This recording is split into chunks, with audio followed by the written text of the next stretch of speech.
first of all, this interview will be seen in Paraguay. So, welcome to Paraguay. Thank you. Hi, Paraguay. I want to know, why did you wait so long to make the sequel, and when did you decide to make it? Well, we're lazy. We're lazy people. Well, actually, we started working on the sequel about a year after the first Wreck-It Ralph.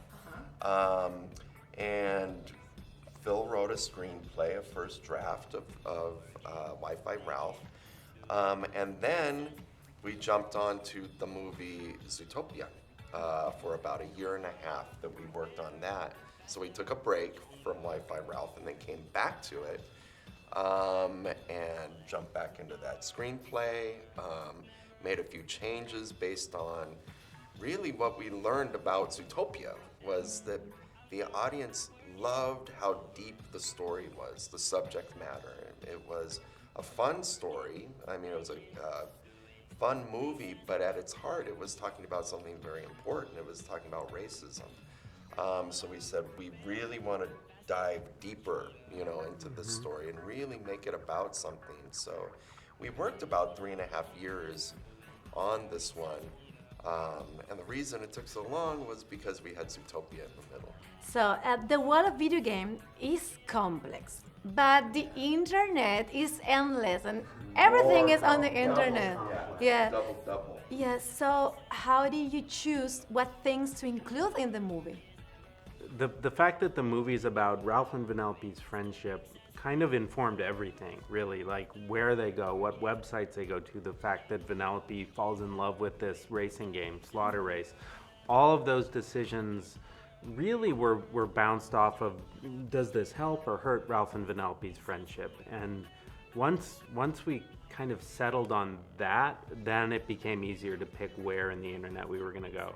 And of course, there are other little gags and things in the background that have nothing to do with anything. But for the most part, it's Ralph and Vanellope at the center of it. Yes. And how has internet influenced in your life? Do you remember the first time you started writing emails? Oh, yeah. Yeah. That was quite a long time ago, yeah, but it definitely changed everything that we do, right? Because, I mean, work changed, like I spent like more than half my day on the internet at work. No. Don't tell that to anybody. Cut that off. This man's addicted to internet. Yeah. So am I. Reference. We need reference. Yeah.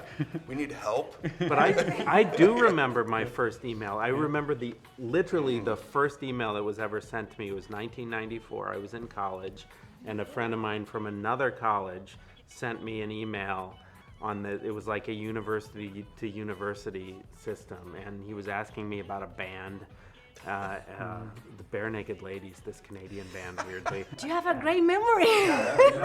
It was the first email ever sent. Yeah. These guys invented email.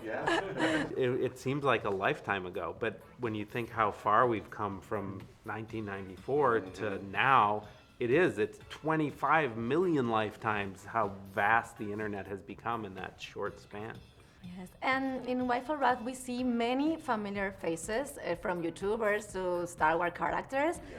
How did you choose who will be in the movie? Man, it's just like we kind of put our hand in a bag and pulled them out, urine. Because we wanted it to feel like you went to the internet. We wanted the movie to feel like how it feels when you're on the internet, just surfing around, looking around, and you're just seeing familiar faces, new things.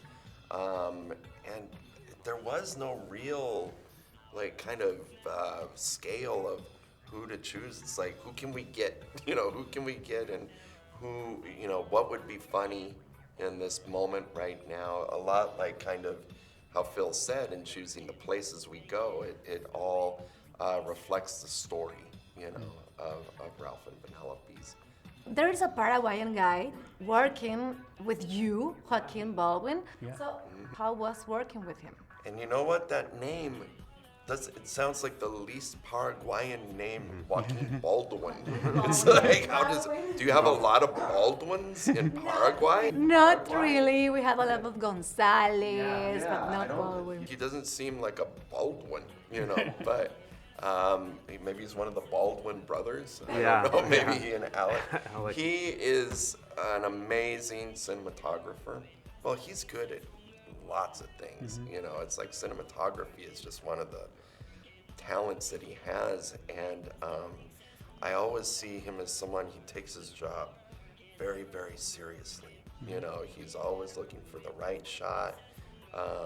Does it make sense? Are we telling the story correctly visually? To the point where he's so serious about his job that I wonder, like, is Joaquin having a good time doing this? And then, you know, I'll always check in and it's like, so how are you doing? It's like, oh, I love it. You know, it's like, oh, okay, well, this is how he shows that he loves it. You know, Yeah. that he's very thoughtful, and he's a great member of the team. The way the movie looks is because of Joaquin. Was there a point in the movie when you realized that the movie was going to work? Yeah.